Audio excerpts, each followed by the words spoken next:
ഗാനഗന്ധർവൻ യേശുദാസിന്റെ മകൻ വിജയ് യേശുദാസും പിന്നണി ഗാനരംഗത്ത് വളരെ സജീവമാണ്. നിവേദ്യത്തിലെ കോലക്കുഴൽ ആലപിച്ചതോടെയാണ് വിജയിയെ മലയാളക്കര ഏറ്റെടുത്തത്. പിന്നീടങ്ങോട്ട് വിവിധ സൗത്ത് ഇന്ത്യൻ ഭാഷകളിലായി നിരവധി ഗാനങ്ങൾ വിജയ് യേശുദാസ് ആലപിച്ചു.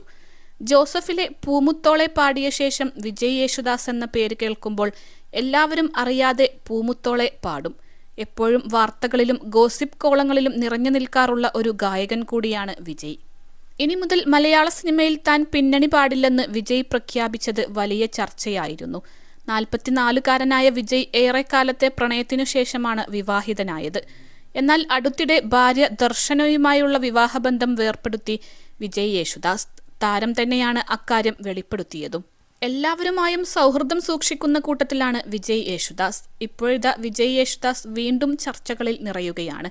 അതിന് കാരണമായത് അടുത്തിടെയായി എല്ലാ ഫംഗ്ഷനിലും നടി ദിവ്യ പിള്ളക്കൊപ്പം വിജയ് യേശുദാസ് എത്തുന്നുവെന്നതാണ്. അടുത്തിടെ നടന്ന ഗോവിന്ദ് പത്മസൂര്യ ഗോപിക അനിൽ വിവാഹത്തിനും ദിവ്യ പിള്ളയുടെ കൈപിടിച്ചാണ് വിജയ് യേശുദാസ് എത്തിയത്. കഴിഞ്ഞ ദിവസം ഒരു ഫാഷൻ ഷോയിലും വിജയ് പങ്കെടുത്തത് ദിവ്യ പിള്ളക്കൊപ്പമാണ്. അതോടെ ഇരുവരെയും ചേർത്തുള്ള ആരാധകരുടെ സംശയങ്ങൾ വർദ്ധിച്ചു. നിരവധി പേരാണ് അത്തരത്തിലുള്ള കമന്റുകൾ സോഷ്യൽ മീഡിയയിൽ പ്രത്യക്ഷപ്പെട്ട വീഡിയോക്ക് താഴെ കുറിച്ചത്. +2 ഡിഗ്രി കഴിഞ്ഞവർക്ക് വേൾഡ്സ് ഫസ്റ്റ് AR/VR ക്ലാസ് റൂമിലൂടെ സ്മാർട്ട് ഫോൺ എഞ്ചിനീയർ ആവാം. കൂടുതൽ അറിയാൻ വിളിക്കൂ Bridco and Bridco. Eco walk the fashion ഫെസ്റ്റിവലിലാണ് ഇരുവരും ഒരുമിച്ച് പങ്കെടുത്തത്. നിരവധി സെലിബ്രിറ്റികൾ റാമ്പ് വാക്ക് ചെയ്ത ഒരു ഫാഷൻ ഫെസ്റ്റിവലായിരുന്നു eco walk the fashion festival.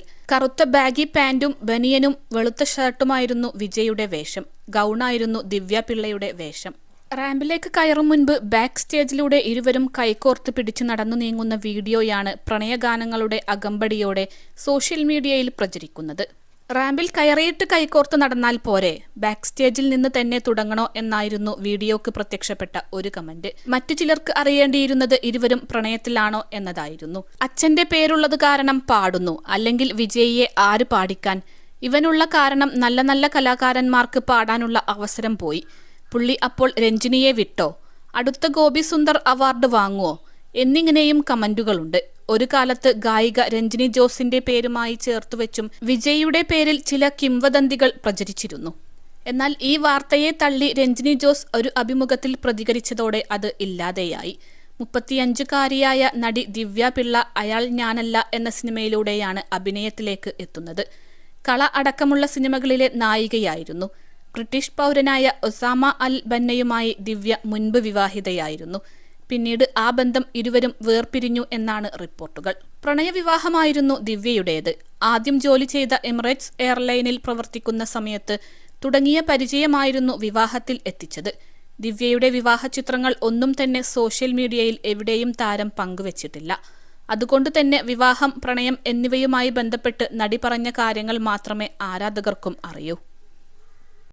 21 ലക്ഷത്തോളം സന്തുഷ്ടരായ ഉപഭോക്താക്കളും 2 ലക്ഷത്തോളം തിമിര ശസ്ത്രക്രിയകളും പൂർത്തിയാക്കിയ മലബാറിലെ ഏക കണ്ണാശുപത്രി അൽ സലാമ ഹൈ ഹോസ്പിറ്റൽ റോഡ്, പെരിന്തൽമണ്ണ.